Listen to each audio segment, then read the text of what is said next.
Well, certainly, I'm happy to speak on this important bill here this evening, which is designed to give legislative effect to a range of social welfare measures announced in the budget. I want to first of all, before I start, thank Oireachtas and Tara. I want to thank the Minister for helping out in a situation, in Tipperary, a very protected situation, and for doing her level best in relation to it. And I would thank you for that, Minister. As I understand, the bill also provides for a number of technical changes to the Social Welfare Consolidation Act 2005 to ensure the application of income disregards for people who are engaged in fostering. The bill also provides an amendment to the National Minimum Wage Act 2000 to provide that where the Minister of the day is not in a position to implement the recommendations of the Low Pay Commission, as the case currently as a consequence of the uncertainties associated with Brexit, that he or she may subsequently issue an order in respect of the year or part of the year to which the Commission's recommendation relates. And that's a very good thing, and I wish you well with that, Minister, because we are in uncertain and uncharted waters with Brexit and with the election across the water, and it's nice that you have that latitude and be able to give recommendations in that area. Finally, the bill provides for an amendment to the National Training Fund Act 2000 to provide for a 0.1% increase from 0.9% to 1% in the National Training Fund levy payable by employers. That, of course, is the broad outline of the bill as provided for in the explanatory memorandum, Minister. What this cannot capture, however, is the huge sense of disappointment that the announcement created on budget day itself.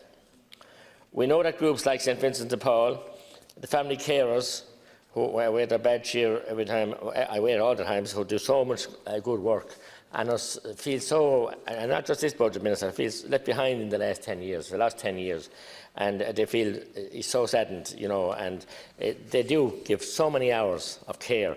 And in my own county, I have the figures, there's a lot of child carers, young people that should be in school or in college, and they're caring for their siblings or indeed their parents, and it's very, very sad.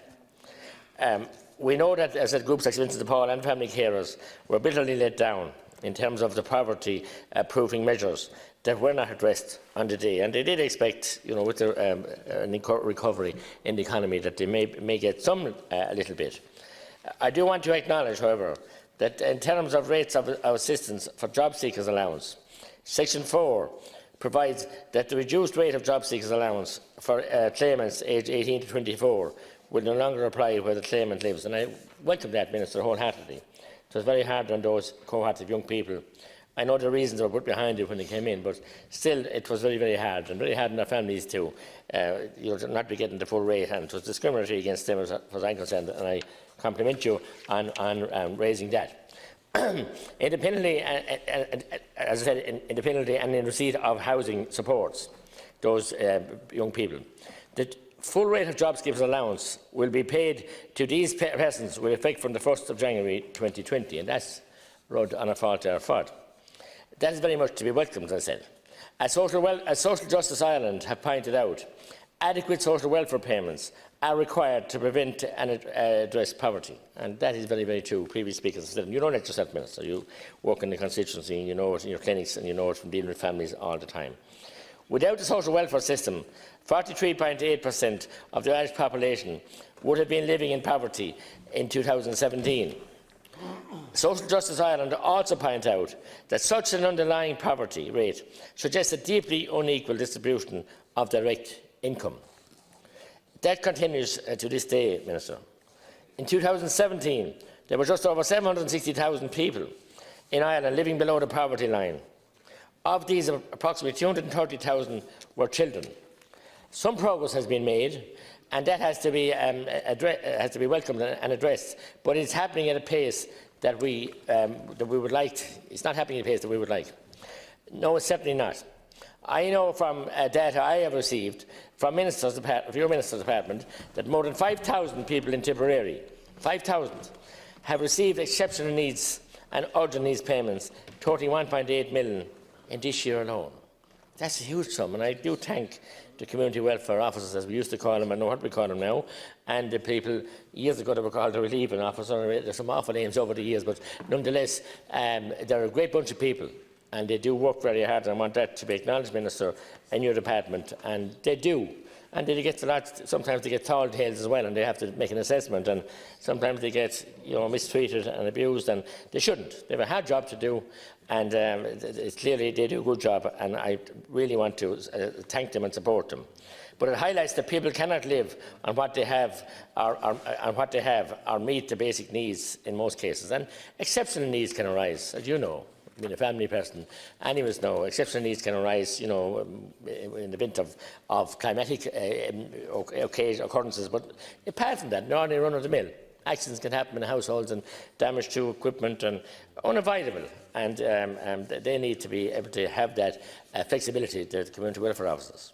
We've also seen today from DAF.ie that rent prices across the country have risen by 5.2% in the past year, and the average monthly price of rent is now $1,403.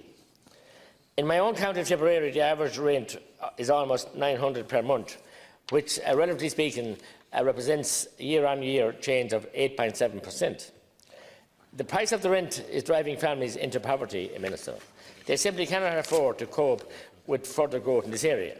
And I'm not one to stand up here like others and demonise and attack all landlords.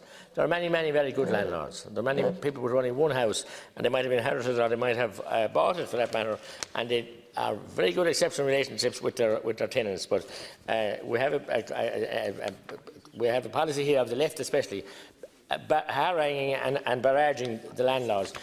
What do we want to hunt them out of the industry altogether, and we have no one to provide the accommodation. So we have to have a balance.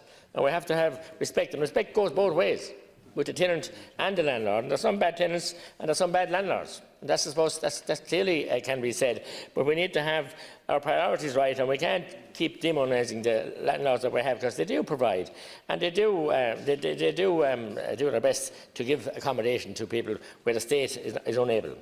In terms of how the social welfare system itself operates, Minister, I want to repeat some of the concerns that I have been raising for some time now. In March, I asked you to investigate why the number of social welfare recipients who have had their payments cut or reduced on foot of recommendations by Turas Nua exceeded 10,500. And Minister, I have had many a bet with you here about Turas Nua. I have described it as Turas O'Fossock. I used to go to Carlishen. It's an awful journey. And I have cases, and so has Dr. Hilly Ray here behind me, and many more of us in rural deputies have some horrific cases. And I was pleased early in the year when we found that they wouldn't go to take any new referrals, and they would be stood down in December, at the end of this bleeding chin. But now I find they're not, and you've given them a reprieve and another year. It's just, look, there's probably some good points in it, but certainly over the years I have met people who had some very bad experiences and are terrified and horrified, and literally not treated with the respect and dignity that they should be as adults and young people as well, going in to those interviews. And in fairness to many of the staff in Turas Nua, they were also quite young and inexperienced, and they were only doing what they were told. But it led to very, very many difficulties, and it affected some people's mental health. And it did. You know that, Minister, because people are unable to cope with it. Oh, I was watching the clock. I thought I had to. Yeah, I moved the adjournment. You're ahead of your time, Concola. Last Concola, as always. If you want to take a few seconds, and then. Well, whatever. I was watching the clock because I had been asked. I will. I'm in terms of, as I said, Turas Nua. So, Minister, I'd like you to look at it again in view of what I said about Turas Nua, because many of us, rural and urban, but mainly rural, have some terrific stories. People don't have access to transport, don't have the ability to get to and from the offices, and it's Turas O'Fossock in Ouchin. I moved the adjournment last Concola. That's the adjournment. Now we